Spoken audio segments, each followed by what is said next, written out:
നിരനിരയായിട്ടുള്ള കുറേ വീടുകൾ, അതിലൊരു വീട്ടിലേക്ക് ആൾക്കാരെല്ലാം കൂടി ഓടിക്കൂടുകയാണ്. അവിടെ എന്തോ സംഭവിച്ചിട്ടുണ്ട്. ആരോ ചിലർ ആ വാതിൽ ചവിട്ടി തുറന്നവർ അകത്തേക്ക് നോക്കിയപ്പോൾ ഭീകരമായൊരു കാഴ്ച കാണുകയാണ്. നിലവിളിച്ചുകൊണ്ട് അവർ ഓടുകയാണ്. ചിലർ ഓടുന്ന കൂട്ടത്തിൽ മറിഞ്ഞടിച്ച് വീണു. ആർക്കും സംസാരിക്കാൻ പോലും പറ്റുന്നില്ല. അവർ ആ ഭീകരമായ കാഴ്ച കണ്ടു. എന്തായിരിക്കും അവർ കണ്ട കാഴ്ചയല്ലേ? എന്തായാലും ഒരു കാര്യം ഉറപ്പാണ്, നമ്മുടെ എല്ലാം രക്തം ഘനീഭവിച്ചു പോകുന്നൊരു കാഴ്ചയാണ് ആ വീട്ടിൽ നടന്നിരിക്കുന്നത്. എന്തായിരിക്കും അല്ലേ? കുളത്തപ്പുഴ നടന്ന ആ ഭീകര സംഭവത്തിൻ്റെ കാര്യകാരണങ്ങളാണ് ഇന്ന് പറയുന്നത്. കൃഷ്ണസ്വാമിയെ നാട്ടുകാർ വിളിക്കുന്നത് ജൂനിയർ രജനീകാന്ത്. അമ്മത് സ്റ്റൈലാണ് പുള്ളിക്ക്. നമ്മുടെ രജനീകാന്ത് കാണിക്കുന്ന പണിയുണ്ടല്ലോ, ഈ സിഗരറ്റൊക്കെ മേപ്പോട്ട് പൊക്കിയിട്ട് ഇങ്ങനെ വാ കൊണ്ട് പിടിക്കുന്ന സംഭവം ഉണ്ടല്ലോ, അതെല്ലാം പുള്ളിയും ചെയ്യും. എന്നിട്ട് ഇങ്ങനെയൊക്കെ എനിക്കറിയത്തില്ല കേട്ടോ, അങ്ങനെയൊക്കെ ചില കാണിക്കുമല്ലോ രജനീകാന്ത്. എല്ലാ പണിയും പുള്ളി കറക്റ്റായിട്ട് കാണിക്കും. സിനിമാ നടനാവണമെന്നാണ് നമ്മുടെ രജനീകാന്തിൻ്റെ നമ്മുടെ ജൂനിയർ ഈ രജനീകാന്തിൻ്റെ ഏറ്റവും വലിയ ആഗ്രഹം, അതായത് കൃഷ്ണസ്വാമിയുടെ ആഗ്രഹം. ഒരുപാട് സിനിമ ലൊക്കേഷനിലൊക്കെ പോയി ചാൻസൊക്കെ ചോദിച്ചു, പക്ഷേ അർഹിക്കുന്ന വേഷം ആരും കൊടുത്തിട്ടില്ല. എന്നെങ്കിലും കിട്ടും ആ പ്രതീക്ഷയിലാണ് നമ്മുടെ പാവം കൃഷ്ണസ്വാമി ഇങ്ങനെ ജീവിച്ച് മുന്നോട്ട് പോകുന്നത്. നിങ്ങൾ ആ വേഷം തന്നെ ശ്രദ്ധിച്ച് നോക്കിയേ. തൊപ്പിയുണ്ട്, നല്ല നീളം മുടിയുണ്ട്, താടിയുണ്ട്, കണ്ടോ, വില കൂടിയ ഷൂസുണ്ട്, ടൈറ്റ് പാനുണ്ട്, ഇൻസേർട്ട് ചെയ്ത് നടക്കത്തുള്ളൂ. അമ്മാതി സെറ്റപ്പിലാണ് നമ്മുടെ കൃഷ്ണസ്വാമി എപ്പോഴും നടക്കുന്നത്. വീട്ടിലായാലും ഈ ഒരു സെറ്റപ്പാണ്. മുണ്ടെടുത്തോ വേറെ കൂറ വേഷത്തിലൊന്നും നമ്മുടെ കൃഷ്ണസ്വാമി ആരും കണ്ടിട്ടില്ല. അതുകൊണ്ട് തന്നെ ഈ നാട്ടിൽ, അതായത് കുളത്തൂപ്പുഴ ഒരു തൊഴിലാളി ലയത്തിലാണ് പുള്ളി താമസിക്കുന്നത്. ഒരുപാട് വീടുകളൊക്കെ ഉണ്ട്, കോളനിയാണ്. പക്ഷെ നാട്ടുകാരുടെ വലിയ അടുപ്പമില്ല. ആരും പരിഷ്കാരിയല്ലെന്നേ. തൻ്റെ അത്ര സെറ്റപ്പിലല്ല ആൾക്കാർ ഈ ജീവിക്കുന്നത്. അതുകൊണ്ട് തന്നെ ആൾക്കാരുടെ വലിയ അടുപ്പത്തിനൊന്നും പോകത്തില്ല.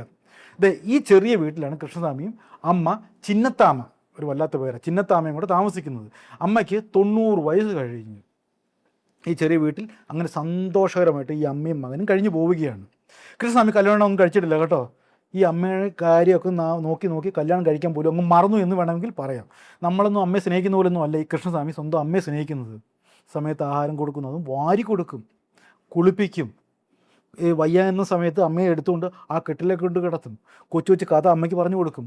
അന്ന് പോയ വിശേഷങ്ങൾ മുഴുവൻ അമ്മയുടെ ചെവിയിൽ ഇങ്ങനെ തോരാതെ പറഞ്ഞുകൊണ്ടിരിക്കും. അമ്മയും പറയും ചില കാര്യങ്ങളൊക്കെ ഈ മകന് വേണ്ടി. അങ്ങനെ മുടിഞ്ഞ സ്നേഹമാണ് ഈ അമ്മയും മകനും. ഈ കൃഷ്ണസ്വാമി റബ്ബർ തോട്ടം, ഞാൻ പറയില്ല, ഈ തൊഴിലാളി ലയത്തിൽ താമസിക്കുന്നത് എന്തിനു വേണ്ടിയാണ്? അവിടെ റബ്ബർ തോട്ട അല്ലെങ്കിൽ റബ്ബർ ടാപ്പിംഗ് തൊഴിലാളികളുടെ ഒരു കേന്ദ്രമാണ്. അങ്ങനെ ടാപ്പിംഗ് എല്ലാം കഴിഞ്ഞിട്ട് ഈ പാൻറ്റും കളസറൊക്കെ എടുത്ത് നേരെ അമ്മയ്ക്ക് ആവശ്യമായ മരുന്നും ആഹാരമെല്ലാം കൊടുത്തിട്ട് ചാൻസൊക്കെ ചോദിച്ച് പോകും. അതാണ് ഇവരുടെ ഒരു ദിനചര്യ. അങ്ങനെ സന്തോഷകരമായിട്ട് മുന്നോട്ട് പോവുകയാണ്. ആരൊക്കെയാ? അമ്മയും മകനും. പോട്ടെ അല്ലേ, കുറച്ചുനാൾ അങ്ങനെ പോയിട്ട്. കുറച്ചുനാൾ പോയെന്നേ. കുറച്ചുനാൾ പോയപ്പോഴാണ് നാട്ടുകാർ ചിലർക്കൊരു സംശയം. ചുമ്മാരി സത്യോടാ, എന്തിനാവശ്യമില്ല, ഞാൻ ഇപ്പോഴും കണ്ടില്ലേ? അല്ലടാ, സംഭവം ശരിയാണ്.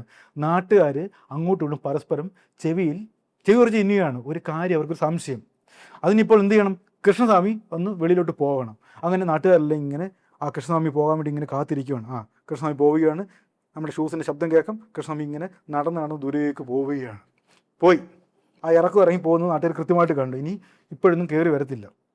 ഇനിയിപ്പോൾ നാട്ടുകാർക്ക് ആ സംശയത്തിന് പരിഹാരം ഉണ്ടാക്കണം. അങ്ങനെ നാട്ടുകാർ ചിലർ പമ്മി കൃഷ്ണസ്വാമിയുടെ ആ വീടിൻ്റെ അടുത്തേക്ക് വരികയാണ്. കൃഷ്ണസ്വാമി കണ്ടുപോയി കഴിഞ്ഞാൽ കണ്ണുപൊട്ട തെറി പറയും. അതുകൊണ്ട് അങ്ങോട്ട് നോക്കത്ത് പോലുമില്ല. പലപ്പോഴും ഈ അമ്മയും മകനും ഈ ഉമ്മറപ്പടി സംസാരിക്കുന്നതൊക്കെ നാട്ടുകാർ കണ്ടിട്ടുണ്ട്. കൃഷ്ണസ്വാമി നാട്ടുകാരെ പോലും മൈൻഡ് ചെയ്യത്തി. പക്ഷേ അമ്മയാണെങ്കിൽ ഇതോട്ട് പോകാൻ വിശേഷം അല്ല, നിന്നെ കണ്ടില്ലടോ കൊച്ചേ എന്നൊക്കെ അമ്മ അങ്ങോട്ട് ചോദിക്കും. ഈ കൃഷ്ണസ്വാമി കമാന്ന ലക്ഷം പോലും മിണ്ടത്തില്ല. അതുകൊണ്ട് തന്നെ കൃഷ്ണസ്വാമി ഉള്ളപ്പോൾ ആ ഭാഗത്തുനിന്ന് ഒരാൾ പോലും വരത്തുമില്ല. ഇപ്പോൾ കൃഷ്ണസ്വാമി പോയി, ആ സംശയം പരിഹരിക്കണം. അങ്ങനെ നാട്ടിലെ ചിലർ പമ്മി ആ വീടിനടുത്തേക്ക് വരികയാണ്. ഒരു കർട്ടനുണ്ട്, ആ ജനലിൻ്റെ കർട്ടൻ ഇങ്ങോട്ട് മാറ്റിയപ്പോഴത്തേക്ക് ഒരു വല്ലാത്ത മണം. ഈ ചന്ദനത്തിന് കൂട്ടിയിട്ട് കത്തിക്കുമല്ലോ, അമ്മാതിരി മണം അകത്തുനിന്ന് പുറത്തേക്ക് വമിക്കുകയാണ്. ആ മണത്തിൽ ഒരു ദുർഗന്ധം കൂടി കടന്നിട്ടുണ്ട്. ഈ ദുർഗന്ധവും നല്ല മണം കൂടി ചേരുമ്പോൾ ഒരു വല്ലാത്തൊരു മണം ഉണ്ട്. നിങ്ങൾക്ക് ഊഹിക്കാമല്ലോ. ആ ഒരു മണം മൂക്കത്തടിച്ചപ്പോഴത്തേക്കും ആൾക്കാർ പെട്ടെന്ന് തലയും കൂടി വെട്ടിച്ച്. ഇപ്പോൾ വന്നവർ മറ്റുള്ള ആൾക്കാരെ കൂടി വരുത്തുകയാണ്. ഓടി വാടാ, ഇവിടെ എന്തോ പ്രശ്നമുണ്ട് കേട്ടോ, ആ വീടിനകത്ത് എന്തൊക്കെ സംഭവം ഉണ്ടെന്നൊക്കെ പറഞ്ഞ് ആൾക്കാരെല്ലാം കൂടി ആ കൃഷ്ണസ്വാമിയുടെ വീടിന് ചുറ്റും ഇങ്ങനെ കൂടി. അങ്ങനെ ഏതോ ഒരുത്തൻ ആ ജനൽ വഴി അകത്തേക്ക് അയ്യിട്ട് ആ വാതിൽ തുറക്കുകയാണ്. വാതിൽ തുറന്നു. പേടിയാണ്, എന്താ സംഭവിക്കുന്നത് അറിയത്തില്ലല്ലോ. എന്തോ ഒരു സംഭവം അകത്തുണ്ടെന്നുള്ള കാര്യം സംശയമൊന്നുമില്ല. അങ്ങനെ ആരോ ചിലർ 1-2 പേര് അകത്തേക്ക് കയറി അയ്യോ എന്നൊരു നിലവിളിയോട് കൂടി പുറത്തേക്ക് ഒറ്റ ഓട്ടമാണ് പോയവർ. ചിലവന്മാർ മറിഞ്ഞടിച്ച് വീണ്, ചിലവന്മാർ അയ്യോ എനിക്ക് വയ്യാന്ന് പറഞ്ഞ് ചിലവർ ഓടുന്നു. ആകെപ്പോട്ടൊരു ബഹളം. പുറത്ത് നിന്നവരല്ല അന്താളിച്ച് നിൽക്കുകയാണ്. എന്താണ് സംഭവം എന്ന് അറിയത്തില്ല. അപ്പോൾ ആരോ ചിലർ ബോധം വന്ന് പറഞ്ഞു, ആക്ഷൻ കളർത്തിയൊക്കെ പറയുകയാണ്. ആൾക്കാരിങ്ങനെ നോക്കുകയാണ്. പക്ഷേ അകത്തേക്ക് പോകാൻ എല്ലാവർക്കും പേടി. അങ്ങനെ പോലീസിനെ വിളിച്ച് വരുത്തുകയാണ് ആ വീട്ടിലേക്ക്. അങ്ങനെ പോലീസ് എത്തി. പോലീസും ഒന്ന് പകച്ചു. കാരണം ഇങ്ങനെ സംഭവം കേട്ടുകേൾവി പോലുമില്ല. അത്രയും ഭയാനകമായിട്ടുള്ള പേടിപ്പെടുത്തുന്ന ഒരു കാഴ്ചയാണ് ആ വീട്ടിൽ എല്ലാവരും കണ്ടത്. പോലീസും അതിന് സാക്ഷിയാകാൻ വേണ്ടി ആ വീട്ടിലേക്ക് ഇങ്ങനെ കയറുകയാണ്. ആ വീട്ടിനുള്ളിലേക്ക് പ്രവേശിച്ച പോലീസുകാരും നാട്ടുകാരും കണ്ട കാഴ്ച അത്യന്തം ഭീകരമായിരുന്നു. എന്താണെന്നറിയാമോ? ഒരു കട്ടിൽ ഒരു മൃതദേഹം ഇങ്ങനെ പുതപ്പിച്ച് കിടത്തിയേക്കുവാണ്. അതവിടെ നിൽക്കട്ടെ, അതിനേക്കാൾ ഏറെ പേടിപ്പെടുന്ന കാര്യം എന്താണെന്നറിയാമോ? ആ മൃതദേഹത്തിന് ചുറ്റും പൂക്കൾ ഇങ്ങനെ വിതറിയിരിക്കുന്നു, ദേഹത്ത് മാല ചുറ്റിയിരിക്കുന്നു എന്ന് പറഞ്ഞാൽ ഒരു പൂജ ആ മൃതദേഹത്തിന് ചുറ്റും നടത്തിയിരിക്കുന്നു എന്നുള്ള കാര്യത്തിൽ വ്യക്തതയായി. നിലവിളക്കുണ്ട് എന്ന് പറഞ്ഞാൽ ആ മൃതദേഹത്തെ ദൈവതുല്യമായിട്ടാണ് കണ്ടിരിക്കുന്നത്. അമ്മാതിരി കാര്യങ്ങളാണ് ആ മുറിയിൽ അവർ കണ്ടത് എന്ന് പറഞ്ഞാൽ ആരെങ്കിലും ചെയ്യുന്ന പണിയാണോ? ഒന്നുമല്ല. എന്താണ് സംഭവിച്ചിരിക്കുന്നത്? ഒരു പിടിയുമില്ല. വല്ലാത്തൊരു ദുർഗന്ധമാണ്. ഞാൻ പറഞ്ഞല്ലോ, മൃതദേഹത്തിന് ഒരാഴ്ചയിലേറെ പഴക്കമുണ്ട്. അങ്ങനെ എന്തായാലും പോലീസ് നമ്മുടെ കൃഷ്ണസ്വാമി തപ്പി നടക്കുകയാണ്. അങ്ങനെ കൃഷ്ണസ്വാമി വരാൻ വേണ്ടി കാത്തിരിക്കുന്നു. കൃഷ്ണസ്വാമി വൈകുന്നേരത്തോടെ ആ വീട്ടിലേക്ക് വരികയാണ്. ചെത്തി അടിച്ചു പൊളിച്ച് വരുന്ന കൃഷ്ണസ്വാമി കാണുന്ന കാഴ്ച, വീടിന് ചുറ്റും ആൾക്കാർ നിൽക്കുകയാണ്, കൂട്ടത്തിൽ കാക്കിധാരികളുമുണ്ട്. കൃഷ്ണസ്വാമിയുടെ മുഖത്ത് പ്രത്യേകിച്ച് ഭാവവ്യത്യാസം ഒന്നുമില്ല. താൻ ആഴ്ചയായിട്ട് നടത്തിക്കൊണ്ടിരിക്കുന്ന ആ കള്ളത്തരം കണ്ടുപിടിച്ചു എന്ന് അയാൾക്ക് മനസ്സിലായി. വളരെ കൂളായിട്ടാണ് അയാളെ അതിനെ നേരിട്ടത്. പോലീസ് വന്ന പോലെ കൃഷ്ണസ്വാമിയോട് ചോദിച്ചു, ഡേ നീ നിൻ്റെ അമ്മയെ കൊന്നല്ലേ, എന്താണ് നീ കാണിച്ചു വെച്ചേക്കെന്ന് ചോദിച്ചു. ഇയാളുടെ മുഖം ആകെപ്പാടെ വിളറി. ഞാനൊന്നും ചെയ്തില്ല സാറേ, ഞാൻ എൻ്റെ അമ്മയെ പൊന്നു പോലെയാണ് ഈ നിമിഷം പോലും നോക്കിക്കൊണ്ടിരിക്കുന്നതെന്ന് പറഞ്ഞു. എന്തായാലും പോസ്റ്റ്മോർട്ടം റിപ്പോർട്ട് വരട്ടെ, നമ്മൾ പിടിച്ചോളാം എന്നുള്ള രീതിയിലാണ് പോലീസിന് പിന്നോട്ടുള്ള ചോദ്യം ചെയ്യാൻ. അങ്ങനെ പോസ്റ്റ്മോർട്ടം റിപ്പോർട്ട് വന്നപ്പോൾ എന്താ സംഭവിച്ചറിയാമോ? അതൊരു സ്വാഭാവിക മരണമാണ്. കൃഷ്ണസ്വാമിയുടെ കൈകൾ അതിൻ്റെ പിറകിലില്ല. അമ്മയ്ക്ക് പ്രായം ചെന്നു, അങ്ങനെ ഹാർട്ട് അറ്റാക്കോ എന്തോ വന്ന് അമ്മ മരിച്ചു. അതാണ് പോസ്റ്റ്മോർട്ടം റിപ്പോർട്ടിൽ വന്നിരിക്കുന്നത്. എന്തായാലും അതിനേക്കാൾ ഏറെ ഭയപ്പെടുന്ന കാര്യം, ഈ മൃതദേഹത്തിന് ഒരാഴ്ചയിലേറെ പഴക്കമുണ്ട്. ആ മൃതദേഹം പുതപ്പിച്ചിങ്ങനെ കിടത്തിയേക്കുവാണ്. അന്ന് ആ ദിവസങ്ങളിലൊക്കെ ആ വീട്ടിൽ സംഭവിക്കുന്നത് എന്താണെന്ന് അറിയാമോ? കൃഷ്ണസ്വാമി അയാളുടെ റൊട്ടീൻ ജോലിയുമായിട്ട് ഇങ്ങനെ പോകുന്നു. രാവിലെ ജോലിക്ക് പോകുന്നു, ഉച്ചയാകുമ്പോൾ തിരിച്ചു വരുന്നു, അമ്മയെ എടുത്ത് കുളിപ്പിക്കുന്നു. ഒന്ന് ആലോചിച്ച് നോക്കി, മൃതദേഹം ഓരോ ദിവസം കഴിയും തോറും ഇങ്ങനെ ചീഞ്ഞളിഞ്ഞുകൊണ്ടിരിക്കുകയാണ്. അതൊന്നും അയാൾ അലട്ടുന്നതേ ഇല്ല. എന്നിട്ട് കുളിപ്പിച്ച് വൃത്തിയാക്കി പുതിയ വസ്ത്രമൊക്കെ ധരിപ്പിച്ച് ആ കട്ടിൽ ഇങ്ങനെ കിടത്തുകയാണ്. പൗഡറൊക്കെ പൂശി എന്നിട്ട് പൂജാകർമ്മങ്ങൾ ചെയ്യുകയാണ്. എന്ന് പറഞ്ഞാൽ മാലയൊക്കെ ഇട്ട് ചന്ദനത്തിലേക്ക് കൊളുത്തി ഒരു ദൈവത്തെ എങ്ങനെയാണ് നമ്മൾ പ്രാർത്ഥിച്ച് പ്രസാദിപ്പിക്കുന്നത് ആ രീതിയിലാണ് മണിക്കൂറുകളോളം ആ അമ്മയുടെ ശരീരത്തിൽ അയാൾ കാണിച്ചു കൂട്ടുന്നത്. അതിന് കൂട്ടത്തിൽ മണ്ണിൻ്റെ ശബ്ദമൊക്കെ ഉണ്ട്. ഈ കൃഷ്ണസ്വാമിക്ക് ഇങ്ങനെ ഒരു പ്രശ്നം ഉണ്ടായതുകൊണ്ട് ഈ ഭയങ്കര അന്ധവിശ്വാസിയാണ് കൃഷ്ണസ്വാമി. അതുകൊണ്ട് നാട്ടുകാരും അത്ര കാര്യമായിട്ട് എടുത്തില്ല. പൂജകൾ നടക്കട്ടെ എന്നുള്ള രീതിയിലാണ് നാട്ടുകാരൊക്കെ ചിന്തിച്ചത്. ഇതിപ്പോൾ വല്ലാത്തൊരു കാഴ്ചയാണ് കാണുന്നത്.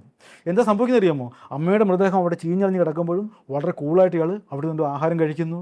അമ്മ രാത്രിയിൽ ആ ബെഡിൽ ചീഞ്ഞളിഞ്ഞുകൊണ്ടിരിക്കുമ്പോൾ തറയിൽ അയാൾ സുഖമായിട്ട് കിടന്ന് ഉറങ്ങുന്നു. അങ്ങനെ ഒരാഴ്ചയിലേറായി. ഒന്ന് ആലോചിച്ച് നോക്ക്, ഏതെങ്കിലും മനുഷ്യൻ അങ്ങനെ ചെയ്യുമോ? ചെയ്യത്തില്ല. ഇനി നമുക്കറിയേണ്ടത്, എന്തിനായിരിക്കും ഈ മകൻ ഇങ്ങനെ ചെയ്തത് അല്ലേ? അതിന് കൃത്യമായിട്ട് ഈ കൃഷ്ണസ്വാമിക്ക് ഉത്തരവുണ്ടായിരുന്നു. ഈ കൃഷ്ണസ്വാമി അമ്മയും നല്ല അന്ധവിശ്വാസിയായിരുന്നു പറഞ്ഞല്ലോ. മാത്രമല്ല ഈ കൃഷ്ണസ്വാമി കടുത്ത അന്ധവിശ്വാസിയായിരുന്നു. ഭയങ്കര പൂജകളും കാര്യങ്ങളൊക്കെ ചെയ്യുന്ന ആളാണ്. ആ വീട്ടിൽ അതിനുള്ള തെളിവുകളെല്ലാം പോലീസ് കണ്ടെത്തി. അയാൾ എന്തോ ഒരു ദൈവത്തെ പ്രസാദിപ്പിക്കുന്നു. ആ ദൈവത്തിന് ഇഷ്ടമുള്ള കാര്യങ്ങളാണ് അയാൾ ചെയ്തുകൊണ്ടിരിക്കുന്നത്. അങ്ങനെ ഏതോ ഒരു ജ്യോത്സ്യൻ്റെ അടുത്ത് പുള്ളി പോകുന്നു. ആ ജ്യോത്സ്യനോട് ഇവർ ചോദിക്കുവാണ്, എനിക്കും അമ്മയ്ക്ക് എത്ര വയസ്സ് വരെ ആയുസ് കിട്ടും?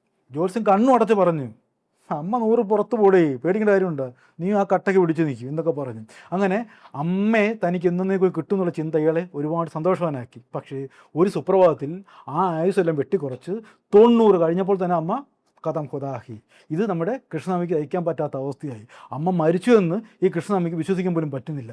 അമ്മയ്ക്ക് ജീവൻ തിരിച്ചു കിട്ടണം, അമ്മ തന്നോടൊപ്പം ജീവിക്കണമെന്നുള്ള രീതിയിലാണ് പിന്നീട് അയാൾ ആ ശരീരത്തിൽ കാണിച്ചു കൂട്ടിയ കോപ്രായങ്ങളെല്ലാം.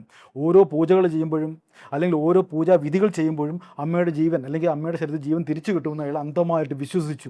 10 ദിവസം കഴിയുമ്പോൾ ആ അമ്മയ്ക്ക് ശരീരത്തിൽ ജീവൻ കിട്ടുമെന്നുള്ള അന്ധവിശ്വാസം അയാൾ ഈ കോപ്രായത്തിനെല്ലാം പ്രേരിപ്പിച്ചു. അങ്ങനെയാണ് അയാൾ നമ്മോടെല്ലാം പറഞ്ഞിരിക്കുന്നത്, അമ്മയ്ക്ക് ജീവൻ തിരിച്ചു കിട്ടും, 108 വയസ്സ് അമ്മ ജീവിക്കുന്നുള്ള ആ ചിന്തയാണ് ഈ പൂജാവിധികളൊക്കെ അയാളെ കൊണ്ട് ചെയ്യാൻ പ്രേരിപ്പിച്ചത്. സ്വാഭാവികമായിട്ടും ഈ വീഡിയോയുടെ അടിയിൽ വരുന്ന കമൻറ്റുകളിലേറെയും അയാളൊരു മാനസിക രോഗിയാണ്, അയാളെ വിട്ടേക്ക് എന്നുള്ള രീതിയിലായിരിക്കും. പക്ഷേ അങ്ങനെ പറയാൻ പറ്റത്തില്ല. നമ്മൾ ചോദിക്കുന്ന ഓരോ ചോദ്യത്തിനും കൃഷ്ണസ്വാമിക്ക് കൃത്യമായിട്ടുള്ള ഉത്തരമുണ്ടായിരുന്നു. പോലീസിനോട് അയാൾ കൃത്യമായിട്ട് തന്നെ തൻ്റെ ഉത്തരം പറഞ്ഞു കഴിഞ്ഞു. അമ്മ തന്നോടൊപ്പം വേണം, അമ്മ പോയപ്പോൾ അത് ഉൾക്കൊള്ളാൻ പറ്റിയില്ല എന്നുള്ള രീതിയിൽ തന്നെയാണ് അയാൾ ഉത്തരം പറഞ്ഞത്. അമ്മയ്ക്ക് 96 വയസ്സുണ്ട്. എത്ര മരിക്കും? 90 വയസ്സ്. അപ്പം 108 വയസ്സ് വരെ ജീവിക്കുന്നു പറഞ്ഞാൽ ജോത്സ്യൻ പറഞ്ഞിട്ടുണ്ട്. അപ്പൊ അണ്ണനോട് ജോത്സ്യൻ പറഞ്ഞിട്ടുണ്ട് 108 വയസ്സ് വരെ ജീവിക്കും. അപ്പൊ 90 വയസ്സുള്ളപ്പോൾ മരിച്ചെന്നപ്പോൾ അണ്ണൻ ഉൾക്കൊള്ളാൻ പറ്റിയില്ല. അല്ല, ഈ മകരം പൊങ്കൽ വരെ സമയദോഷം ഉണ്ട്. പക്ഷെ ഇങ്ങനെ മരണം സംഭവിക്കാൻ സാധ്യമുണ്ട്. പക്ഷേ അത് രക്ഷിക്കാനുള്ള സാധ്യമുണ്ട്. രണ്ടും ഉണ്ട്. ആ മകൻ അമ്മയെ അതിരറ്റ് സ്നേഹിച്ചു.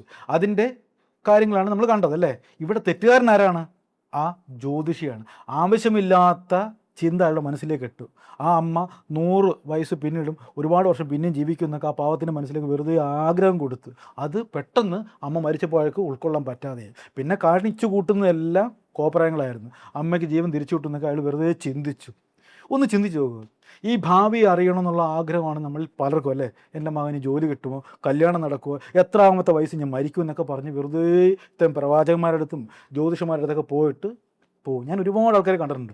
ഇവരോ ജീവിക്കാൻ മാർഗ്ഗമില്ലാതെ അവരുടെ ആയുസ്സിന് പോലും അവർക്ക് ഗ്യാരണ്ടി ഇല്ലാതാണ് അവർ ജീവിക്കുന്നത്. എന്നിട്ടാണ് മറ്റുള്ളവരുടെ ആയുസ് അവർ പറയുന്നത്. ചുമ്മാതാണെന്നേ. മാക്സിമം നമ്മൾ ഭാവി അറിയാതിരിക്കാൻ ശ്രമിക്കുക. ഇന്നത്തെ വർത്തമാനകാലം അല്ലെങ്കിൽ ഈ പ്രസൻറ്റ് ടൈം എങ്ങനെയാണോ അതാണ് നമ്മുടെ ജീവിതം. അടിച്ചു പൊളിച്ച് ജീവിക്കുക. ഇപ്പോൾ ഉണ്ടെങ്കിൽ ഉണ്ട്, ഇല്ലെങ്കിൽ ഇല്ല. നാളെ എന്ത് സംഭവിക്കും അതിനെപ്പറ്റി ആരും ഭാരപ്പെട്ടിട്ട് ഒരു അർത്ഥവുമില്ല. നമ്മുടെ ശരീരം ക്ഷീണിക്കും, ടെൻഷനാവും, മുടി നരയ്ക്കും. ഇവിടെ ഒട്ടും നല്ലത് യാതൊരു ഗുണവുമില്ല. അതുകൊണ്ട് ഭാവിയെപ്പറ്റി ആരും ചിന്തിക്കാതിരിക്കും. എന്തായാലും നമ്മുടെ കൃഷ്ണസ്വാമി ഭാവിയെപ്പറ്റി അറിയാൻ ഒരു ശ്രമം നടത്തി. അതുകൊണ്ട് അയാളുടെ ജീവിതം ഇങ്ങനെ പരാജയപ്പെട്ടു. അതുകൊണ്ട് ഈ പാവ കൃഷ്ണസ്വാമിയുടെ ജീവിതം ആരും അനുകരിക്കരുത് എന്ന് മാത്രം പറഞ്ഞുകൊണ്ട് നിർത്തിയാലോ. നന്ദി, നമസ്കാരം.